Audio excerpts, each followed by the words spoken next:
एक फिल्म जो सिर्फ एक फिल्म नहीं बल्कि एक पूरा कल्चरल इवेंट बन गई है। नाम है धुरंधर। क्या सोशल मीडिया, क्या न्यूज़ डिबेट्स और क्या बॉक्स ऑफिस के रिकॉर्ड्स, इस एक नाम ने हर जगह तहलका मचा दिया है। चलिए, सबसे पहले जरा इन नंबर्स को देखिए। 1428 करोड़ रुपए वर्ल्ड वाइड। मतलब ये वो आंकड़ा है जो किसी भी फिल्म को एक ब्लॉकबस्टर का टैग दे देता है। लेकिन धुरंधर की कहानी वो इन नंबरों से कहीं ज्यादा बड़ी है। और बात सिर्फ पैसों की नहीं है। इस फिल्म का इम्पैक्ट कितना गहरा है ये समझने के लिए ट्रेड एनालिस्ट तरण आदर्श का ये बयान ही काफी है। सोचिए, जब किसी फिल्म की दीवानगी की तुलना सीधे सीधे शोले से होने लगे तो समझ लीजिए कि ये कोई मामूली हिट नहीं है, ये एक जेनरेशनल इवेंट है। तो सवाल यही है, सबसे बड़ा सवाल, आखिर एक स्पाई एक्शन थ्रिलर एक कल्चरल सुनामी में कैसे बदल गई? ऐसा क्या था इस फिल्म में जो लोगों के दिलो दिमाग पर इस कदर छा गया? चलिए, इसी सवाल का जवाब ढूंढते हैं। इस पहेली को परत दर परत सुलझाने के लिए सबसे पहले ये समझना होगा कि ये फिल्म आखिर है किस बारे में, क्योंकि इसकी सफलता की पहली कुंजी इसकी कहानी में ही छिपी है। तो कागज पर, या यूं कहें कि ऑन द सरफेस, धुरंधर की कहानी एक हाई ऑक्टेन स्पाई थ्रिलर है। एक भारतीय जासूस है जो एक बेहद खतरनाक मिशन पर है, कराची के सबसे ताकतवर क्रिमिनल और पॉलिटिकल सिंडिकेट्स में घुसपैठ करना और एक आतंकी नेटवर्क की कमर तोड़ देना।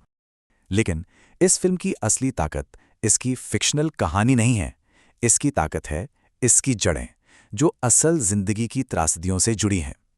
ICR सोबन का हाईजैक, संसद पर हुआ हमला, 26/11 का वो भयानक दिन, ये सिर्फ न्यूज़ हेडलाइंस नहीं है, ये वो घाव हैं जो पूरे देश ने महसूस किए हैं। और फिल्म जब इन घटनाओं को छूती है तो वो सीधे दर्शकों की नब्ज पकड़ लेती है। और इस पूरी कहानी, इस पूरे विजन के पीछे एक ही नाम है, डायरेक्टर आदित्य धर। धुरंधर की जबरदस्त कामयाबी का एक बहुत बड़ा क्रेडिट उनके बिल्कुल अलग और पावरफुल विजन को दिया जा रहा है। देखिए, आदित्य धर के बारे में एक बात कही जाती है, वो फिल्में नहीं बनाते जो बाजार चाहता है, वो कहानी सुनाते हैं जो वो खुद सुनाना चाहते हैं। उनका एक दृढ़ विश्वास है, एक कन्विक्शन है, और यही आत्मविश्वास, यही महत्वाकांक्षा पर्दे पर साफ साफ नजर आती है। तो क्या है उनका तरीका? ये धर मेथड आखिर है क्या? पहली बात तो ये कि वो फैक्ट और फिक्शन को कमाल की बारीकी से मिलाते हैं। वो अपनी कश्मीरी पंडित विरासत के दर्द को एक इमोशनल टूल की तरह इस्तेमाल करते हैं। उन्होंने 400 से ज्यादा स्टंटमैन के साथ एक विशाल और डार्क दुनिया बनाई। लेकिन सबसे जरूरी बात, उन्होंने एक ऐसी कहानी बुनी जिसे ऑडियंस सुनना चाहती थी, एक ऐसे इंडिया की कहानी जो पावरफुल है, जो एक्शन लेता है। और यहीं पर फिल्म की कहानी एक बहुत बड़े और बहुत जरूरी सवाल को जन्म देती है। वो सवाल जिसने पूरे देश को दो हिस्सों में बांट दिया। क्या धुरंधर देशभक्ति है या फिर ये एक सोचा समझा प्रोपेगेंडा है? यहां दोनों पक्षों की दलीलों को समझना बहुत जरूरी है। एक खेमा यह कहता है कि यह फिल्म अति राष्ट्रवादी है, जो एक खास राजनीतिक एजेंडे को आगे बढ़ाने के लिए सच और झूठ को मिला देती है। तो वहीं दूसरी तरफ वो लोग हैं जिनका मानना है कि यह मास्टरफुल स्टोरी टेलिंग है, ये एक ऐसे भारत की कहानी है जिसे लोग देखना चाहते हैं, और ये कहानी पूरे जुनून और गहराई के साथ कही गई है। और प्रोपेगेंडा का ये जो आरोप है वो सिर्फ हवा में नहीं है, इसके पीछे कुछ ठोस वजह भी बताई गईं, जैसे कि फिल्म में नया भारत जैसे शब्दों का सीधा इस्तेमाल और कुछ ऐसे स्लोगन्स का होना जो 2019 के चुनावी भाषणों में भी सुनाई दिए थे। इन चीज़ों ने इस बहस को और भी ज़्यादा तेज कर दिया। लेकिन इन विवादों और बहसों के बावजूद एक बात तो माननी पड़ेगी, इस फिल्म ने इंडियन सिनेमा में एक नया कल्चरल मूवमेंट जरूर क्रिएट किया है।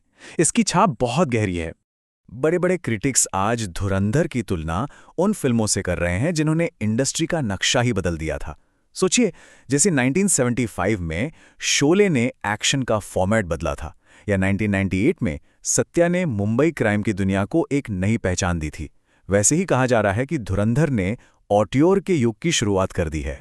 और इसका असर सिर्फ ऑडियंस पर नहीं बल्कि फिल्म बनाने वालों पर भी हुआ है।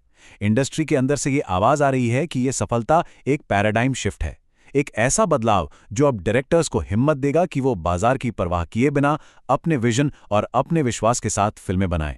तो ये ऑट्योर का युग है क्या? आसान भाषा में समझे तो ये वो दौर है जहां फिल्म का असली हीरो उसका एक्टर नहीं बल्कि उसका डायरेक्टर होता है।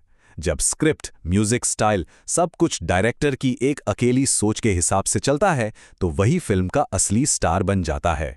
तो अगर हमें इस पूरी धुरंधर परिघटना को संक्षेप में समझना हो तो इसके 4 अहम हिस्से हैं। स्टेप 1, इसका जबरदस्त स्केल, वो बॉक्स ऑफिस नंबर जिन्हें कोई इग्नोर नहीं कर सका।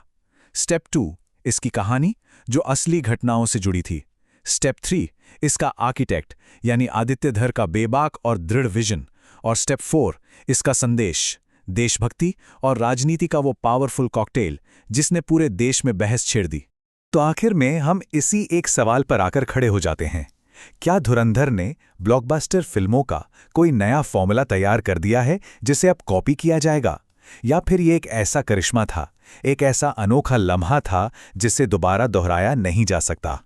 इसका जवाब तो शायद वक्त ही देगा।